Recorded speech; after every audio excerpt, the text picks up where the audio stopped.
Hello friends, welcome to science ಪಾಠಶಾಲೆ. This is Girish Babu. So ಇವತ್ತು ನಾವು ಯಾವ ಚಾಪ್ಟರ್ ಬಗ್ಗೆ ಡಿಸ್ಕಸ್ ಮಾಡ್ತಿದೀವಿ ಅಂದ್ರೆ ದ್ರಾವಣಗಳು ಮತ್ತು ಕಲಿಲಗಳು ಅಥವಾ ಕಲಿಲಗಳು ಮತ್ತು ದ್ರಾವಣಗಳು ಅಂತ ಕರಿತೀವಿ.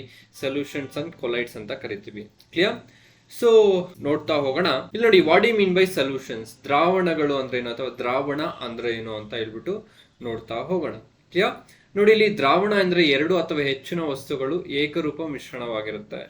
So solution is the mixture of two or more substances. Clear? So example ನಾವೇನ್ ಕೊಡ್ಬೋದು ಈ ಸೊಲ್ಯೂಷನ್ಸ್ಗೆ? ನೋಡಿ, ಇಲ್ಲಿ ಸಕ್ಕರೆ ದ್ರಾವಣ, ಶುಗರ್ ಸೊಲ್ಯೂಷನ್, ಉಪ್ಪು ದ್ರಾವಣ, ಸಾಲ್ಟ್ ಸೊಲ್ಯೂಷನ್. ಕ್ಲಿಯರ್? ಅರ್ಥ ಆಯ್ತಲ್ವಾ? ಎಸ್.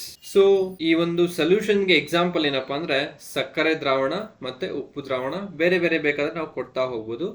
ನೋಡಿ, ಮೈನ್ ಆಗಿ ಸೊಲ್ಯೂಷನ್ ಇದೊಂದು ಮಿಶ್ರಣವಾಗಿರುತ್ತೆ. So homogeneous mixture of two or more substances, ಅದಕ್ಕೆ ನಾವೇನಂತ ಕರಿತೀವಿ? ಈ ಒಂದು ಸೊಲ್ಯೂಷನ್ಸ್ ಅಂತ ಕರಿತೀವಿ. ಕ್ಲಿಯರ್? ಇಲ್ಲಿ ನೋಡಿ, ಸಾಲ್ಟ್ ಸೊಲ್ಯೂಷನ್ ಅಂತ ಹೇಳ್ಬಿಟ್ಟು ಇದು ಸಾಲ್ಟ್ ಸೊಲ್ಯೂಷನ್ ಆಗಿರುತ್ತೆ. ಸೊ ಇದರಲ್ಲಿ ಸಾಲ್ಟ್ ಸೊಲ್ಯೂಷನ್ ಅಲ್ಲಿ ಸಲ್ಯೂಟ್ ಅಂದ್ರೆ ಸಾಲ್ಟ್ ಆಗಿರುತ್ತೆ, ದ್ರಾವ್ಯ ದ್ರಾವಕ ಅಂತ ಕರಿತೀವಿ. ನೋಡ್ತಾ ಹೋಗೋಣ. ನೋಡಿ, ಇಲ್ಲಿ ಸಲ್ಯೂಟ್ ಪ್ಲಸ್ ಸಾಲ್ವೆಂಟ್ ಸೇರಿದ್ರೆ ಏನಾಗುತ್ತೆ? ಸೊಲ್ಯೂಷನ್ ಬರುತ್ತೆ. ಇದು ಸಾಲ್ಟ್ ಸೊಲ್ಯೂಷನ್. ಕ್ಲಿಯರ್? ಇದರಲ್ಲಿ ಏನೇನಿರುತ್ತೆ? ಸಾಲ್ಟ್ ಇರುತ್ತೆ ಮತ್ತೆ ಉಪ್ಪು ಇರುತ್ತೆ. ಅರ್ಥ ಆಯ್ತಾ? ಎಸ್. ನೋಡಿ, ದ್ರಾವಕ ಅಂತ ಕರಿತೀವಿ ಮತ್ತೆ ದ್ರಾವ್ಯ ಅಂತ ಕರಿತೀವಿ. ಸಾಲ್ವೆಂಟ್ಗೆ ದ್ರಾವಕ ಅಂತ ಕರಿತೀವಿ, ಸಲ್ಯೂಟ್ಗೆ ದ್ರಾವ್ಯ ಅಂತ ಕರಿತೀವಿ. ದ್ರಾವಣದಲ್ಲಿ ಹೆಚ್ಚಿನ ಪ್ರಮಾಣದಲ್ಲಿ ಇರುವುದಕ್ಕೆ ನಾವು ಏನಂತ ಕರಿತೀವಿ? ದ್ರಾವಕ ಅಂತ ಕರಿತೀವಿ. ದ್ರಾವಣದಲ್ಲಿ ಕಡಿಮೆ ಪ್ರಮಾಣದಲ್ಲಿ ಇದ್ರೆ ಅದನ್ನ ದ್ರಾವ್ಯ ಅಂತ ಕರಿತೀವಿ. ನೋಡಿ, the component that dissolve the other component is called as solvent. The component that is dissolved in the solvent is called as solute ಅಂತ ಕರಿತೀವಿ. ಫಾರ್ ಎಕ್ಸಾಂಪಲ್ ಸಾಲ್ಟ್ ಸೊಲ್ಯೂಷನ್ ಅಂತ ಇಟ್ಕೊಳ್ಳಿ. ಸಾಲ್ಟ್ ಸೊಲ್ಯೂಷನ್ ಅದರಲ್ಲಿ ವಾಟರ್ ಏನಾಗಿರುತ್ತೆ? ವಾಟರ್ ಅನ್ನೋದು solvent ಆಗಿರುತ್ತೆ, ದ್ರಾವಕ ಆಗಿರುತ್ತೆ. Water ಜಾಸ್ತಿ ಇರುತ್ತೆ, ದ್ರಾವಕ. ಅದರಲ್ಲಿ ದ್ರಾವ್ಯ ಏನಾಗಿರುತ್ತೆ? ಸಾಲ್ಯೂಟ್ ಯಾವ್ದಾಗಿರುತ್ತೆ ಅಂದ್ರೆ ಈ ಒಂದು ಉಪ್ಪು ಆಗಿರುತ್ತೆ, ಉಪ್ಪು. ಕ್ಲಿಯರ್? ಎಸ್. ಸೊ ಸೊಲ್ಯೂಷನ್ ಅಂದ್ರೆ ಏನಿಂದ ಮಾಡಲ್ಪಟ್ಟಿದೆ ಅಂದ್ರೆ ದ್ರಾವಕ ಮತ್ತೆ ದ್ರಾವ್ಯದಿಂದ ಮಾಡಲ್ಪಟ್ಟಿದೆ. ಸಾಲ್ವೆಂಟ್ ಮತ್ತೆ ಸಾಲ್ಯೂಟ್ ಅಂತ ಕರಿತೀವಿ. ಅರ್ಥ ಮಾಡ್ಕೋಬೇಕು. ನೋಡಿ, ಸೊಲ್ಯೂಷನ್ ಇಸ್ ಈಕ್ವಲ್ ಟು ದ್ರಾವಕ, ದ್ರಾವ್ಯ, ಸಾಲ್ವೆಂಟ್ ಅಂಡ್ ಸಾಲ್ಯೂಟ್. ಸೊ ನಾವು ನೋಡಿದ್ವಿ, solute and solvent gives rise to solution. ನೀರಿನಲ್ಲಿ ಉಪ್ಪು ವಿಲೀನವಾದಾಗ ಉಪ್ಪಿನ ದ್ರಾವಣ ಉಂಟಾಗುತ್ತೆ. ಇದರಲ್ಲಿ ನೀರು ದ್ರಾವಕ ಆಗತ್ತೆ, ಉಪ್ಪು ದ್ರಾವ್ಯ ಆಗತ್ತೆ. We should know this. Clear? Next ನೋಡಿ, ಪರ್ಯಾಪ್ತ ದ್ರಾವಣ, ಅಪರ್ಯಾಪ್ತ ದ್ರಾವಣ ಅಂತ ಕರಿತೀವಿ. ಕ್ಲಿಯರ್? ಸೊ ಹಾಗಾದ್ರೆ ಏನು ಒಂದು ಪರ್ಯಾಪ್ತ ದ್ರಾವಣ ಅಂದ್ರೆ ಸ್ಯಾಚುರೇಟೆಡ್ ಸೊಲ್ಯೂಷನ್ ಅಂತ ಕರಿತೀವಿ. ನೋಡಿ, ಒಂದು ನಿರ್ದಿಷ್ಟ ತಾಪಮಾನದಲ್ಲಿ ಹೆಚ್ಚಿನ ದ್ರವದಲ್ಲಿ ಕರಗಿಸಲು ಸಾಧ್ಯವಾಗದಿದ್ದರೆ ಅಂತಹ ದ್ರಾವಣವನ್ನು ಪರ್ಯಾಪ್ತ ದ್ರಾವಣ ಅಂತ ಕರಿತೀವಿ, ಸ್ಯಾಚುರೇಟೆಡ್ ಅಂತ ಕರಿತೀವಿ. ಫಾರ್ ಎಕ್ಸಾಂಪಲ್, ಒಂದು ಬೀಕರ್ ತಗೊಂಡು 5 ಗ್ರಾಮ್ಸ್ ಆಫ್ ಸಾಲ್ಟ್ ಇದ್ರಲ್ಲಿ ಹಾಕಿ ಅದೇನಾಗುತ್ತೆ? ಕಂಪ್ಲೀಟ್ ಆಗಿ ಡಿಸಾಲ್ವ್ ಆಗುತ್ತೆ. 6 ಗ್ರಾಮ್ಸ್ ಹಾಕಿ ಅವಾಗ ಏನಾಗುತ್ತೆ? ಅದು ಡಿಸಾಲ್ವ್ ಆಗೋದಿಲ್ಲ, ಸ್ಯಾಚುರೇಷನ್ ಲೆವೆಲ್ ರೀಚ್ ಆಗಿದೆ ಅಂತ ಅರ್ಥ. ಆ ಒಂದು ದ್ರಾವಣಗಳಿಗೆ ನಾವೇನಂತ ಕರಿತೀವಪ್ಪ ಅಂದ್ರೆ ದಟ್ ಈಸ್ ಪರ್ಯಾಪ್ತ ದ್ರಾವಣ ಅಂತ ಕರಿತೀವಿ, ಸ್ಯಾಚುರೇಟೆಡ್ ಸೊಲ್ಯೂಷನ್ಸ್ ಅಂತ ಕರಿತೀವಿ. Clear? Yes. A solution in which no more solute can be dissolved in a definite amount of solvent at a given temperature is called saturated solution. Clear? Yes. ನೋಡಿ, ಇಲ್ಲಿ 36 grams of NaCl in 100 grams of water at room temperature forms a saturated solution. ಅರ್ಥ ಆಯ್ತಲ್ವಾ? S. ನೋಡಿ, ಇಲ್ಲಿ ಈ beaker ಅಲ್ಲಿ ನೋಡಬಹುದು, ನಾವು ಸಾಲ್ಟ್ ನ ಆಡ್ ಮಾಡ್ತಿದ್ದೀವಿ ಅಥವಾ ಶುಗರ್ ನ ಆಡ್ ಮಾಡ್ತಿದೀವಿ. ಅಟ್ ಪರ್ಟಿಕ್ಯುಲರ್ ಕಾನ್ಸಂಟ್ರೇಷನ್ ಅಲ್ಲಿ ಅದು ಡಿಸಾಲ್ವ್ ಆಗುತ್ತೆ. ಮತ್ತೆ ಅದಕ್ಕೆ ಆಡ್ ಮಾಡ್ತಾ ಹೋಗ್ತಾರೆ, ಏನಾಗುತ್ತೆ? ಅದು ಡಿಸಾಲ್ವ್ ಆಗೋದಿಲ್ಲ, ಸ್ಯಾಚುರೇಷನ್ ಲೆವೆಲ್ ರೀಚ್ ಆಗಿದೆ ಅಂತ ಹೇಳ್ಬಿಟ್ಟು ನಮಗೆ ಅರ್ಥ ಆಗುತ್ತೆ. ಕ್ಲಿಯರ್? ಅಂತಹ ದ್ರಾವಣಗಳಿಗೆ ನಾವೇನಂತ ಕರಿತೀವಿ? ಸ್ಯಾಚುರೇಟೆಡ್ ಸೊಲ್ಯೂಷನ್ಸ್ ಅಂತ ಕರಿತೀವಿ, ಪರ್ಯಾಪ್ತ ದ್ರಾವಣ ಅಂತ ಕರಿತೀವಿ. ಅರ್ಥ ಆಯ್ತಲ್ವಾ? ನೆಕ್ಸ್ಟ್ ನೋಡಿ, ಅಪರ್ಯಾಪ್ತ ದ್ರಾವಣ ಅಂತ ಕರಿತೀವಿ, ಅನ್ಸ್ಯಾಚುರೇಟೆಡ್ ಸೊಲ್ಯೂಷನ್. ನೋಡಿ, ಇದು ಒಂದು ನಿರ್ದಿಷ್ಟ ತಾಪಮಾನದಲ್ಲಿ ಹೆಚ್ಚು ದ್ರಾವಕವನ್ನು ಕರಗಿಸಬಹುದಾದ ಒಂದು ಪರಿಹಾರವಾಗಿದೆ. ಇದರಲ್ಲಿ ದ್ರಾವಣವು ಪರಿಶುದ್ಧ ಹಂತವನ್ನು ತಲುಪುವವರೆಗೆ ದ್ರಾವಣವನ್ನು ಸೇರಿಸಲು ಸಾಧ್ಯವಾಗುತ್ತೆ. ಅಂದ್ರೆ in a solution in which more salute can be dissolved at given temperature. In this addition of solute is possible till the solution reaches the point of saturation. ಆ ಒಂದು ಇದಕ್ಕೆ ನಾವೇನು ಕರಿತೀವಿ? ಅಪರ್ಯಾಪ್ತ ಅಂತ ಕರಿತೀವಿ. ಫಾರ್ ಎಕ್ಸಾಂಪಲ್, ಅದ್ರ ಕೆಪಾಸಿಟಿ ಏನಿರುತ್ತೆ? 5 grams ಇರುತ್ತೆ. 5 ಗ್ರಾಮ್ಸ್ ಡಿಸಾಲ್ವ್ ಮಾಡ್ಕೋ ಕೆಪಾಸಿಟಿ ಇರುತ್ತೆ. ಅದಕ್ಕಿಂತ ಕಡಿಮೆ 4, 3, 2 ಅದರಲ್ಲಿ ಡಿಸಾಲ್ವ್ ಮಾಡಿದ್ರೆ ಅಂಥದಕ್ಕೆ ನಾವೇನಂತ ಕರಿತೀವಿ, ಅನ್ಸ್ಯಾಚುರೇಟೆಡ್ ಸೊಲ್ಯೂಷನ್ ಅಂತ ಕರಿತೀವಿ, ಅಪರ್ಯಾಪ್ತ ದ್ರಾವಣ ಅಂತ ಕರಿತೀವಿ.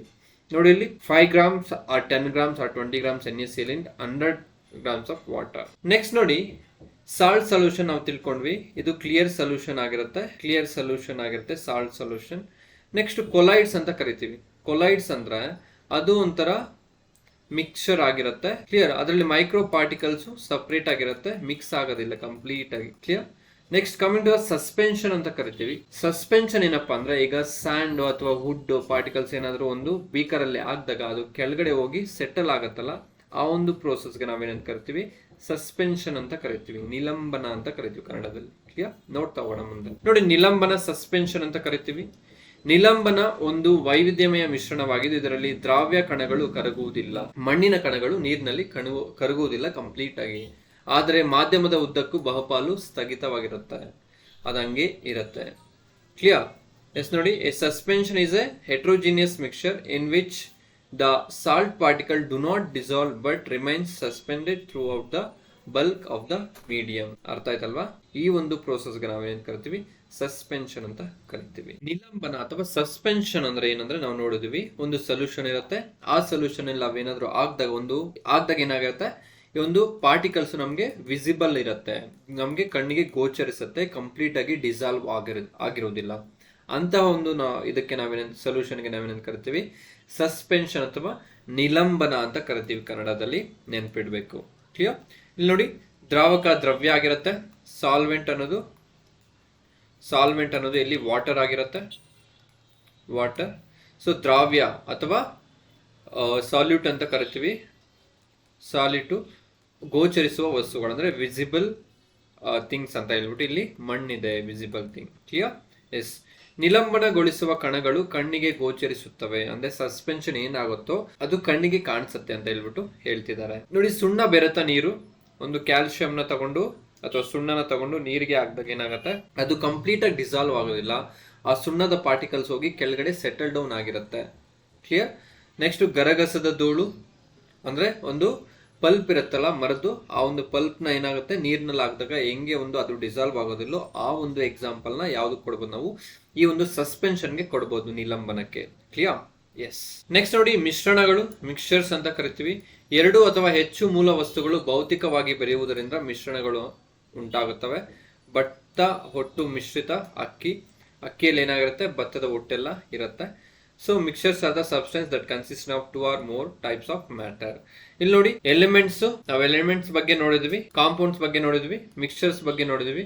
ಈ ಒಂದು ಮಿಕ್ಸ್ಚರ್ಸ್ ಅಲ್ಲಿ 2 ಟೈಪ್ಸ್ ಇದೆ, ಹೋಮೋಜೀನಿಯಸ್ ಮಿಕ್ಸ್ಚರ್ಸ್ ಅಂಡ್ ಹೆಟ್ರೋಜೀನಿಯಸ್ ಮಿಕ್ಸ್ಚರ್ಸ್ ಅಂತ ನೋಡ್ತಾ ಹೋಗೋಣ ಒನ್ ಬೈ ಒನ್. ಸೊ ಸಜಾತಿ ಮಿಶ್ರಣಗಳು ಮತ್ತೆ ವಿಜಾತಿ ಮಿಶ್ರಣಗಳು ಅಂತ ಇರುತ್ತೆ. ನೋಡಿ, ಇಲ್ಲಿ ಹೋಮೋಜೀನಿಯಸ್ ಮಿಕ್ಸ್ಚರ್ಸ್, ಸಜಾತಿ ಮಿಶ್ರಣ, ಇದು ಹೆಟ್ರೋಜೀನಿಯಸ್ ಮಿಕ್ಸ್ಚರ್, ವಿಜಾತಿ ಮಿಶ್ರಣ.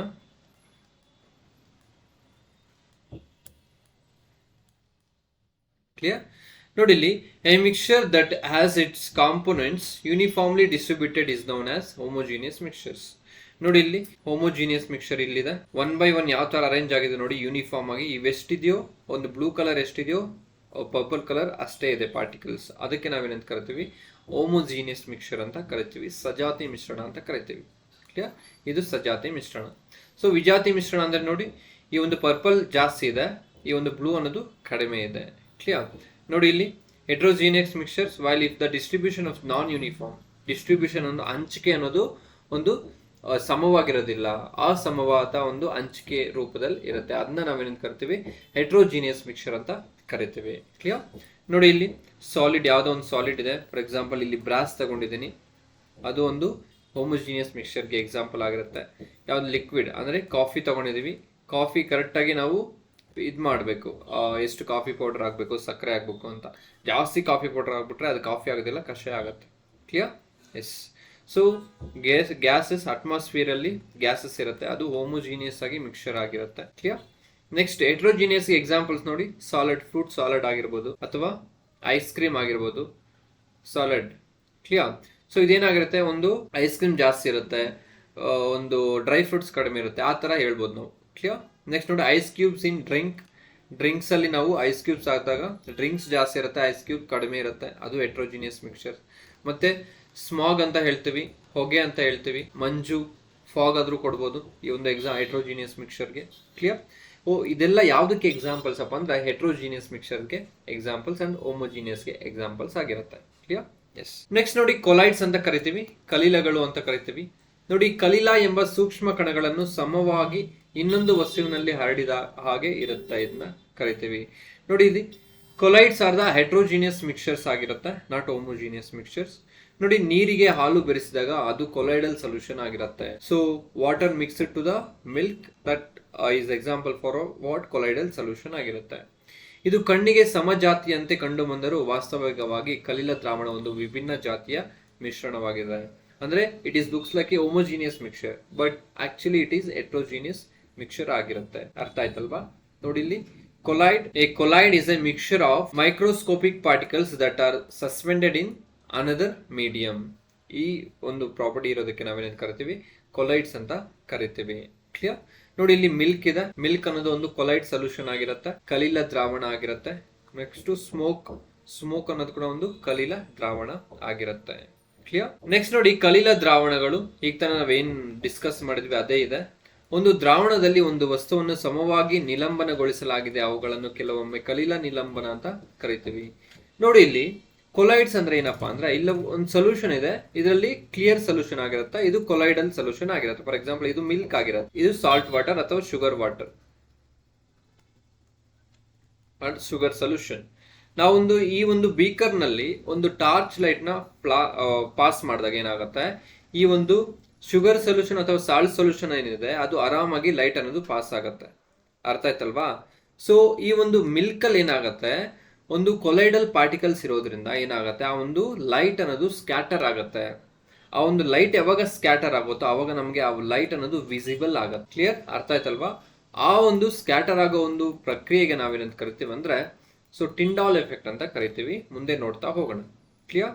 ಈ ಒಂದು ಟಿಂಡಾಲ್ ಎಫೆಕ್ಟ್ ಕೊಲೈಡಲ್ ಸೊಲ್ಯೂಷನ್ ನಲ್ಲಿ ಆಗುತ್ತೆ ಮ್ಯಾಕ್ಸಿಮಮ್. ನೆಕ್ಸ್ಟ್ ನೋಡಿ, ಟಿಂಡಾಲ್ ಎಫೆಕ್ಟ್ ಅಂತ ಕರಿತೀವಿ. 19ನೇ ಶತಮಾನದ ಭೌತಶಾಸ್ತ್ರಜ್ಞ ಜಾನ್ ಟಿಂಡಾಲ್ ಪರಿಣಾಮವನ್ನು ವಿವರಿಸ್ತಾನೆ.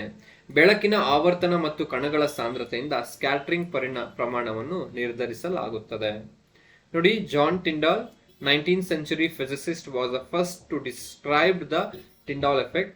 The quantity of scattering is determined by the light's frequency and particle density. ನೋಡಿ, ಇಲ್ಲಿ ನಿಮಗೆ ಟಿಂಡಾಲ್ ಎಫೆಕ್ಟ್ ಅಂದ್ರೆ ಏನು ಅಂತ ನಿಮ್ಗೆ ಕ್ವಶನ್ ಕೇಳೋದಿಲ್ಲ. ಟಿಂಡಾಲ್ ಎಫೆಕ್ಟ್ ಎಲ್ಲೆಲ್ಲಿ ನಮ್ಗೆ ನೋಡ್ಬೋದು, ಎಲ್ಲೆಲ್ಲಿ ಅಪ್ಲಿಕೇಬಲ್ ಆಗತ್ತೆ ಅಂತ ನೋಡ್ತಾ ಹೋಗೋಣ. ಸೊ ಟಿಂಡಾಲ್ ಪರಿಣಾಮ ಅಂತ ಕರಿತೀವಿ. ನೋಡಿ, ಕಲಿಲ ದ್ರಾವಣಗಳಿಂದ ಬೆಳಕಿನ ಕಿರಣವನ್ನು ಹರಡುವುದನ್ನು ಟಿಂಡಾಲ್ ಎಫೆಕ್ಟ್ ಅಂತ ಕರೀತಾರೆ. ಸ್ಕ್ಯಾಟರಿಂಗ್ ದ ಪಾರ್ಟಿಕಲ್ಸ್, ಒಂದು ಪಾರ್ಟಿಕಲ್ಸ್ ಚೆದರ್ತವೆ, ಸ್ಕ್ಯಾಟರ್ ಆಗ್ತವೆ. ಕ್ಲಿಯರ್? ನೋಡಿ, ಇಲ್ಲಿ the scattering of beam of light by the colloids is called Tyndall effect ಅಂತ ಕರಿತೀವಿ. ಸೊ ನೀವೆಲ್ಲೆಲ್ಲಿ ಗಮನಿಸಬಹುದು ಅಂದ್ರೆ, ಈ ಒಂದು ಆಲ್ ನಲ್ಲಿ ಏನಾದ್ರೂ ಒಂದು ಟಾರ್ಚ್ ಲೈಟ್ ನ ಪಾಸ್ ಮಾಡಿದಾಗ ಒಂದು ಬೀಮ್ ಫಾರ್ಮೇಶನ್ ಆಗುತ್ತೆ, ಒಂದು ಬೀಮ್ ಅನ್ನೋದು ಫಾರ್ಮೇಶನ್ ಆಗುತ್ತೆ. ಆ ಒಂದು ಪ್ರೋಸೆಸ್ ಅಲ್ಲಿ ನಾವೇನ್ ಕರೀಬಹುದು, ಈ ಒಂದು ಟಿಂಡಾಲ್ ಎಫೆಕ್ಟ್ ನ ನೋಡಬಹುದು. ಮತ್ತೆ ಎಲ್ಲೆಲ್ಲಿ ನೋಡಬಹುದು? ನೆಕ್ಸ್ಟ್ ನೋಡಿ, ಡೆನ್ಸ್ ಫಾರೆಸ್ಟ್ ಅಂದ್ರೆ ತುಂಬಾ ದೊಡ್ಡ ಫಾರೆಸ್ಟ್ ಅಲ್ಲಿ ಹೋಗ್ಬಿಟ್ಟು ಅದರಲ್ಲಿ ಬಿಸಿಲೇ ಬೀಳಲ್ಲ, ಅಂದ್ರೆ ಅಲ್ಲಲ್ಲಿ ಸ್ವಲ್ಪ ಬಿಸಿಲು ಬೀಳ್ತಾ ಇರುತ್ತಲ್ಲ, ಈ ತರ ಇಲ್ಲಿದೆ ನೋಡಿ.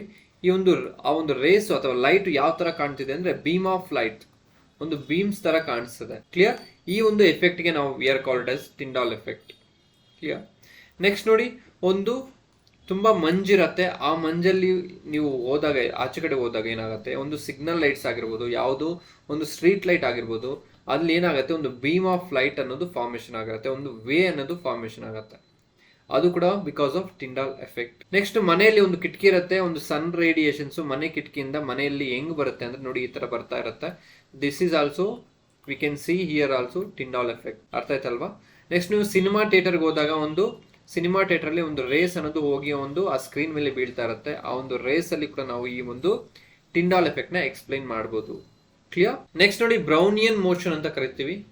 ಈ ಒಂದು ಟಿಂಡಾಲ್ ಎಫೆಕ್ಟ್ ಆಗಬೇಕು ಅಂದ್ರೆ ಈ ಒಂದು ಬ್ರೌನಿಯನ್ ಮೋಷನ್ ಅನ್ನೋದು ತುಂಬಾ ಇಂಪಾರ್ಟೆಂಟ್ ಆಗಿರುತ್ತೆ. ಆ ಒಂದು ಬೀಮ್ ಏನಿರುತ್ತೆ, ಆ ಒಂದು ಬೀಮ್ ಅಲ್ಲಿ ಸ್ಕ್ಯಾಟರ್ ಆಗಿರೋ ಒಂದು ಪಾರ್ಟಿಕಲ್ಸ್ ಏನಾಗುತ್ತೆ, ಒಂದಕ್ಕೊಂದು ಕೊಲೈಡ್ ಆಗ್ಬಿಟ್ಟು ಜಿಗ್ಜಾಗ್ ಮೋಷನ್ ಅಲ್ಲಿ ಮೂವ್ಮೆಂಟ್ ಆಗ್ತಿರುತ್ತೆ.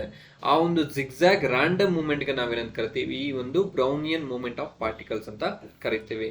ನೋಡಿ, ಇಲ್ಲಿ the random movement of particles in collide caused by the collisions between the particles. ಈ ತರ ಒಂದು ಈ ತರ ಒಂದು ಜಿಗ್ಜಾಗ್ ಮೋಷನ್ ಅಲ್ಲಿ ಕೊಲಿಷನ್ಸ್ ಆಗ್ತಿರತ್ತೆ. ಕ್ಲಿಯರ್? ಈ ಒಂದು ಪ್ರೋಸೆಸ್ಗೆ ನಾವೇನಂತ ಕರಿತೀವಿ, ಬ್ರೌನಿಯನ್ ಮೋಷನ್ ಅಥವಾ ಬ್ರೌನಿಯನ್ ಚಲನೆ ಅಂತ ಕರಿತೀವಿ. ಕ್ಲಿಯರ್? ಎಸ್ ನೋಡಿ, ಒಂದು ಟೈಪ್ ನೋಡೋಣ, ಟೈಪ್ಸ್ ಆಫ್ ಸೊಲ್ಯೂಷನ್. ಅದರಲ್ಲಿ ಸೊಲ್ಯೂಟ್ ಯಾವುದು, ಸಾಲ್ವೆಂಟ್ ಯಾವುದು, ಎಕ್ಸಾಂಪಲ್. ಕ್ಲಿಯರ್? ಸೊ ಇದು ದ್ರಾವ್ಯ ಅಂತ ಕರಿತೀವಿ, ದ್ರಾವ್ಯ, ದ್ರಾವಕ, ಎಕ್ಸಾಂಪಲ್ ಉದಾಹರಣೆ ಅಂತ ಕರಿತೀವಿ. ಸೊ ಇದೇನಾಗಿರುತ್ತೆ, ಸೊಲ್ಯೂಷನ್ ದ್ರಾವಣ ಅಂತ ಕರಿತೀವಿ. ಕ್ಲಿಯರ್? ಎಸ್ ನೋಡಿ, ಘನ ಮತ್ತೆ ಘನ ಆಗಿರುತ್ತೆ, ಸಾಲಿಡ್. ಸೊ ಇಲ್ಲಿ ಸಾಲಿಡ್ ಸಾಲಿಡ್ ಆಗಿರುತ್ತೆ, ಸಾಲ್ವೆಂಟು ಸಾಲಿಡ್ ಆಗಿರುತ್ತೆ. ಎಕ್ಸಾಂಪಲ್ ಏನ್ ಕೊಡ್ಬೋದು, ಹಿತ್ತಾಳೆ, ಕಂಚು, ಅಲಾಯ್ಸ್ನ ಒಂದು ಎಕ್ಸಾಂಪಲ್ ಕೊಡ್ಬೋದು. ದ್ರಾವ್ಯನೂ ಘನ ಆಗಿರುತ್ತೆ, ದ್ರಾವಕ ಕೂಡ ಘನ ಆಗಿರುತ್ತೆ. ಕ್ಲಿಯರ್? ನೆಕ್ಸ್ಟ್ ನೋಡಿ, ಘನ ಮತ್ತೆ ದ್ರವ. ಸೊ ಇಲ್ಲಿ ಘನ ಅನ್ನೋದು ಸಾಲ್ಯೂಟ್ ಆಗಿರುತ್ತೆ, ದ್ರವ ಅನ್ನೋದು ಸಾಲ್ವೆಂಟ್ ಆಗಿರುತ್ತೆ. ನೀರಿನಲ್ಲಿ ಸಕ್ಕರೆ ಅಥವಾ ಉಪ್ಪು ಮಿಶ್ರಿತ ನೀರು ಆಗಿರುತ್ತೆ. ಇಲ್ಲಿ ನೀರೇನಾಗಿರುತ್ತೆ, ಒಂದು ಸಾಲ್ವೆಂಟ್ ಆಗಿರುತ್ತೆ, ಒಂದು ಉಪ್ಪು ಅನ್ನೋದು ಸಾಲ್ಯೂಟ್ ಆಗಿರುತ್ತೆ. ಕ್ಲಿಯರ್? ನೆಕ್ಸ್ಟ್ ನೋಡಿ, ಘನ ಮತ್ತೆ ಅನಿಲ. ಘನ ಅನ್ನೋದು ಸಾಲ್ಯೂಟ್ ಆಗಿರುತ್ತೆ, ಅನಿಲ ಅನ್ನೋದು ಸಾಲ್ವೆಂಟ್ ಆಗಿರುತ್ತೆ. ಎಕ್ಸಾಂಪಲ್ ಕರ್ಪೂರ ಅಂತ ಕರಿಬಹುದು. ಇದು ಡೈರೆಕ್ಟ್ ಆಗಿ ಸಬ್ಲಿಮೇಷನ್ ಆಗುತ್ತೆ, solid to gaseous. Clear? Yes. Next ನೋಡಿ, ದ್ರವ ಘನ ಅಂತ ಹೇಳ್ಬಿಟ್ಟು, ಸಾಲ್ಯೂಟ್ ಅನ್ನೋದು ದ್ರವ ಆಗಿರುತ್ತೆ, ಸಾಲ್ವೆಂಟ್ ಅನ್ನೋದು ಘನ ಆಗಿರುತ್ತೆ. ಸೊ ಹೈಡ್ರೀಕರಿಸಿದ ಒಂದು ಲವಣಗಳು, ಹೈಡ್ರೇಟೆಡ್ ಸಾಲ್ಟ್ಸ್ ಅಂತ ಕರಿತೀವಿ. ನೆಕ್ಸ್ಟ್ ನೋಡಿ, ದ್ರವ ಅನ್ನೋದು ಸಾಲ್ಯೂಟ್ ಆಗಿರುತ್ತೆ, ಸಾಲ್ವೆಂಟ್ ಅನ್ನೋದು ದ್ರವನೇ ಆಗಿರುತ್ತೆ. ನೀರಿನಲ್ಲಿ ಬೆರೆತ ಅಥವಾ ಆಲ್ಕೋಹಾಲ್ ಮಿಶ್ರಿತ ನೀರು ಅಂತ ಹೇಳ್ಬೋದು. ಕ್ಲಿಯರ್? ಎಸ್. ನೆಕ್ಸ್ಟ್ ನೋಡಿ, ಅನಿಲ. ದ್ರವ ಅನ್ನೋದು ಸಾಲ್ಯೂಟ್ ಆಗಿರುತ್ತೆ, ಅನಿಲ ಅನ್ನೋದು ಸಾಲ್ವೆಂಟ್ ಆಗಿರುತ್ತೆ. ಏರೋಸಾಲ್ ಗಾಳಿಯಲ್ಲಿ ನೀರಿನ ಆವಿ ಅಂತ ಕರಿತೀವಿ. ಕ್ಲಿಯರ್? ಎಸ್. ನೆಕ್ಸ್ಟ್ ನೋಡಿ, ಅನಿಲ ಘನ ಅಂತ ಕರಿತೀವಿ. ಸಾಲ್ಯೂಟ್ ಅನ್ನೋದು ಅನಿಲ ಆಗಿರುತ್ತೆ, ಸಾಲ್ವೆಂಟ್ ಅನ್ನೋದು ಘನ ಆಗಿರುತ್ತೆ. ಎಕ್ಸಾಂಪಲ್ ಪೆಲ್ಲಾಡಿಯಂ ನಲ್ಲಿ ಹೀರಿಕೊಡಲ್ಪಟ್ಟ ಹೈಡ್ರೋಜನ್ ಅಂತ ಕರಿತೀವಿ. Hydrogen absorbed in palladium. Next ನೋಡಿ, ಅನಿಲ ದ್ರವ. ಸಾಲ್ಯೂಟ್ ಅನ್ನೋದು ಅನಿಲ ಆಗಿರುತ್ತೆ, ಸಾಲ್ವೆಂಟ್ ಅನ್ನೋದು ದ್ರವ ಆಗಿರುತ್ತೆ. ಸೊ ಎಕ್ಸಾಂಪಲ್ ಏನ್ ಕೊಡ್ಬೋದು, ಗಾಳಿ ತುಂಬಿದ ಪಾನೀಯಗಳು ಅಂತ ಕರಿತೀವಿ. ಕ್ಲಿಯರ್? ನೆಕ್ಸ್ಟ್ ನೋಡಿ, ಅನಿಲಗೆ ಎಕ್ಸಾಂಪಲ್, ಅದು ಸಾಲ್ಯೂಟು ಗ್ಯಾಸ್ ಆಗಿರುತ್ತೆ, ಸಾಲ್ವೆಂಟು ಗ್ಯಾಸ್ ಆಗಿರುತ್ತೆ. ಅನಿಲಗಳ mixture of gases. Clear? Yes ನೋಡಿ friend, this is all about solutions and colloids chapter ಆಗಿರುತ್ತೆ. ಕಲಿಲಗಳು ಮತ್ತೆ ದ್ರಾವಣಗಳು ಅಥವಾ ದ್ರಾವಣಗಳು ಮತ್ತೆ ಕಲಿಲಗಳು ಆಗಿರುತ್ತೆ. ಸೊ ನೆಕ್ಸ್ಟ್ ಕ್ಲಾಸಲ್ಲಿ ಮತ್ತೆ ಸಿಗೋಣ. Thank you.